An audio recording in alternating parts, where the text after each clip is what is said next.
This is why Trent is not going to be in Tuchel's squad for the World Cup.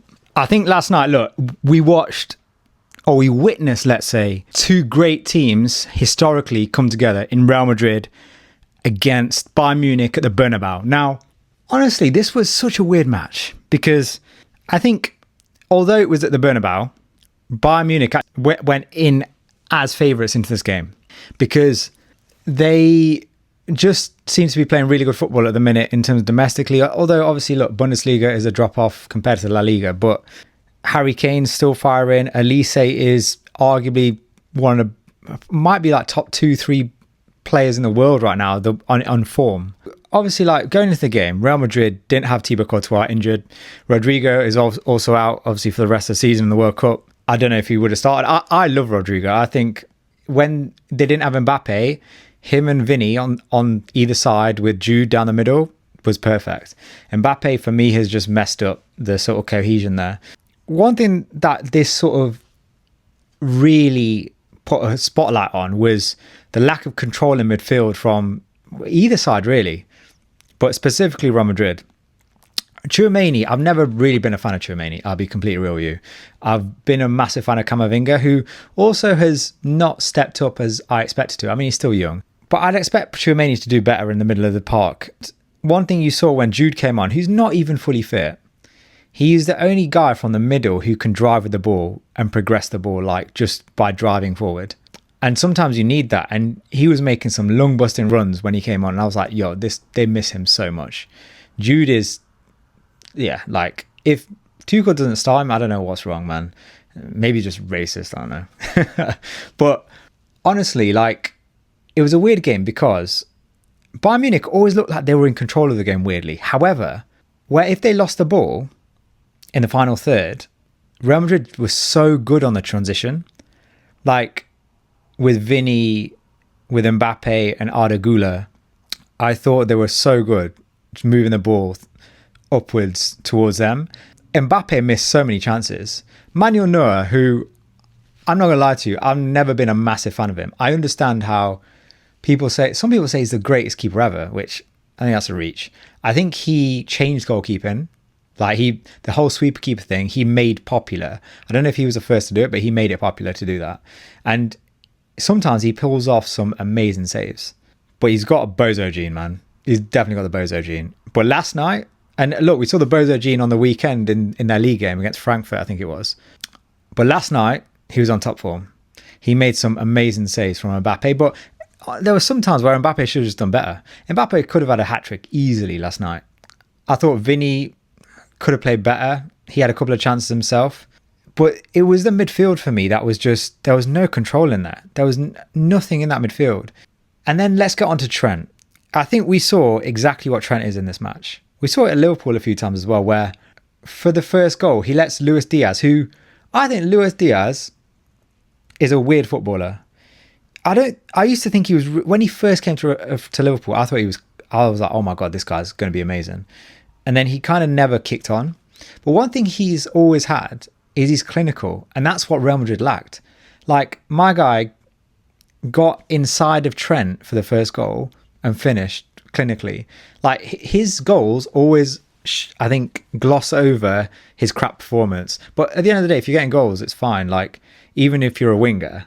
So I think Salah has done that a lot of seasons, to be honest with you, where he doesn't really play well, but then he'll get a goal and an assist. And then you're just like, oh, well, that's the hardest thing to do in the game, well, so fair play. But with Luis Diaz, like, he's just clinical. And that's something that Real Madrid just don't have. Mbappe is not clinical. I've said this many a time. Like, I think Mbappe is a really, really good player, a great player. But in big moments, a lot of the time, apart from, like, obviously on the national stage, but I think at club stage, he's not really done it. And yeah, I don't know. It was a weird game because, like I said, I thought Elise was really good last night. He's quality. Kane was good. Kane's finish was really good. Bayern looked like they were just playing in third gear in the whole game, whereas Real Madrid looked like they were huffing and puffing. And Alvaro at left back as well, who was ex-United player, I was gutted when we let him go to Benfica initially. He had a crap game as well last night. I don't know what the hell he was doing in the middle of the park. Like, what are you doing, bro? But like I said, Trent, going back to Trent, defensively, that first goal, he was just out of position.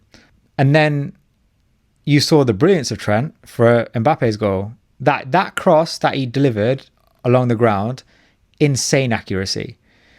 But I feel like Trent, if he played in the generation that I grew up watching, for instance, like the Barcelona teams that were ball dominant in terms of possession, like have 70%.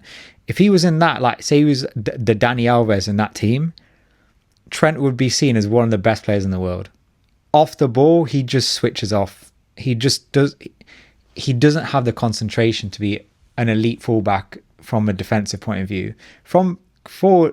In terms of going forward, he's the best, I reckon, in the world.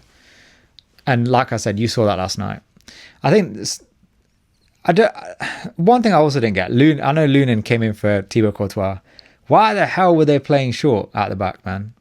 Like, that first goal, no, not the first goal. Before the first goal, there was like this double chance, and it was all because of they tried to just play out at the back. And it looks like no one had confidence in Lunin. Lunin didn't have confidence in Lunin. Honestly, it was mental. I was like, it reminded me of when Ten Hag came to Man United and he asked De Gea to try and do that, and De Gea just couldn't do it, and we lost our first 2 games. Then after that, Ten Hag was like, you know what, bro, just lump it, bro. Let's allow playing out at the back. And I feel as though, yeah, it's such a weird game. Look, it's 2-1 to Bayern Munich. Weirdly, because the amount of chances that Real Madrid created, they could have won that game last night. I feel like Real Madrid aren't out of this. This is going to be a super close game. Initially, I thought Bayern would go through. Now, I think somewhere inside me says Real Madrid are going to go through. I don't know what it is. I feel like Real Madrid are going to go through to the semis. And talking about semis, let's get on to our friends at Arsenal. You rested players on the weekend for this game. That game, Sporting could have easily won that. Arsenal was so lucky in this game, I feel. Raya, I thought, had a blinder. He saved Arsenal in this game. It feels like Arsenal just don't have a plan B. Like, I thought Odegaard just didn't really have much about him. Diamond came on to do something, but you can't rely on a 16-year-old all the time. I don't know, man. They just don't have anything. Like, Gyökeres, I thought Gyökeres, this is your perfect time to prove your worth to Arsenal. This is your old home ground where you score bags of goals. Go do something. You know this team. You play with these players. Go do something, man. Crap. I just don't rate Gyökeres anyway. I think it's shit. But yeah, 1-0 was a very lucky result. I think if it was 0-0, I would have banked on Sporting going through. But I think Arsenal are going to go through, unfortunately. I think Arteta has to get heat, though, if they don't. I think he has to get heat anyway.